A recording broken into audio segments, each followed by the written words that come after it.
বাড়ছে তাপমাত্রা, দিনের পাশাপাশি রাতেও বহাল থাকছে অস্বস্তি। আবহাওয়া দপ্তর জানিয়েছে চলতি সপ্তাহে দক্ষিণবঙ্গ সহ বাংলার জেলাগুলির তাপমাত্রা 3 থেকে 5 ডিগ্রি পর্যন্ত বাড়তে পারে। তবে খুশির খবর হলো এবার অনেক আগেই বর্ষা ঢুকছে দেশে। আবহাওয়া দপ্তরের পূর্বাভাস অনুযায়ী এবছর 19 মে আন্দামান নিকোবর দ্বীপপুঞ্জে বর্ষা প্রবেশ করতে পারে। দীর্ঘস্থায়ী হবে বর্ষা আর দাপটও হবে বেশি। গত বছরে বর্ষা উত্তরবঙ্গে ঢুকেও বেশ অনেকদিন থমকে ছিল, পরে তা দক্ষিণবঙ্গে প্রবেশ করে। তবে এবার তেমনটা হওয়ার সম্ভাবনা নেই। তবে তার আগে আপাতত গরম বহাল থাকবে গোটা রাজ্যে। আজ বৃহস্পতিবার থেকেই দক্ষিণবঙ্গের কোথাও তেমন বৃষ্টির সম্ভাবনা নেই। 18 তারিখ পর্যন্ত দক্ষিণবঙ্গের সমস্ত জেলায় শুকনো থাকার সম্ভাবনা।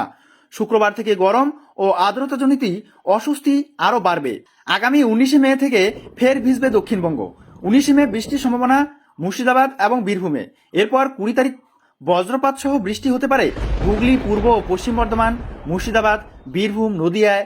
21 তারিখ বৃষ্টির সম্ভাবনা হুগলি, পূর্ব পশ্চিম বর্ধমান, মুর্শিদাবাদ, বীরভূম ও নদিয়া জেলায়। এই জেলাগুলিতে হালকা থেকে মাঝারি বৃষ্টি হতে পারে। পাশাপাশি আবহাওয়া দপ্তর জানাচ্ছে আগামী সোম ও মঙ্গলবার উত্তর ও দক্ষিণবঙ্গের সব জেলাতেই বৃষ্টির পূর্বাভাস রয়েছে। এদিকে 16 মে থেকে আগামী 21 মে পর্যন্ত কলকাতার আকাশ আংশিক মেঘলা থাকলেও বৃষ্টির সম্ভাবনা নেই। কলকাতায় বেশ খানিকটা তাপমাত্রা বেড়েছে। আজ সর্বোচ্চ তাপমাত্রা থাকতে পারে 36 ডিগ্রি সেলসিয়াসের আশেপাশে। গতকালও উত্তরবঙ্গের বেশ কিছু জায়গায় বিক্ষিপ্তভাবে বৃষ্টি হয়েছে। আজও সেই পূর্বাভাস রয়েছে। উত্তরবঙ্গের দার্জিলিং, জলপাইগুড়ি, কালিম্পং, আলিপুরদুয়ার এবং কোচবিহার, উত্তর ও দক্ষিণ দিনাজপুর এবং মালদহে রবিবার পর্যন্ত বৃষ্টির সম্ভাবনার কথা জানিয়েছে আলিপুর আবহাওয়া দপ্তর।